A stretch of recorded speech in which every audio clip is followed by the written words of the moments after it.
কুমিল্লার দেবিদ্বারে ঠিকাদারি বিল তুলতে যাওয়া আব্দুল ওয়াহেদ সরকার নামের এক যুবলীগ নেতাকে আটক করে পুলিশে সোপর্দ করেছেন স্থানীয় বিএনপি নেতাকর্মীরা।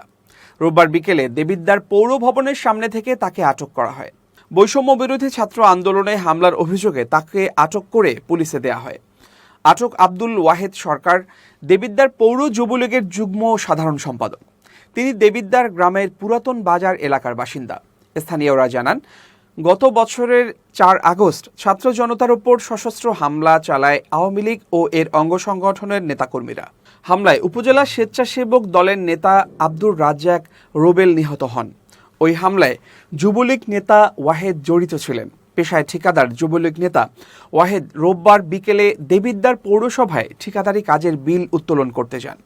এ সময় পৌরসভা বিএনপির নেতাকর্মীরা তাকে আটক করে পুলিশের কাছে সোপর্দ করেন। দেবিদ্বার থানা পুলিশের ওসি শামসুদ্দিন মোহাম্মদ ইলিয়াস বলেন, বিএনপির নেতাকর্মীরা যুবলীগ নেতা ওয়াহেদকে আটক করে পুলিশের হাতে তুলে দিয়েছেন। সোমবার সকালে তাকে ছাত্র জনতার উপর হামলা মামলায় গ্রেপ্তার দেখিয়ে আদালতে তোলা হয়।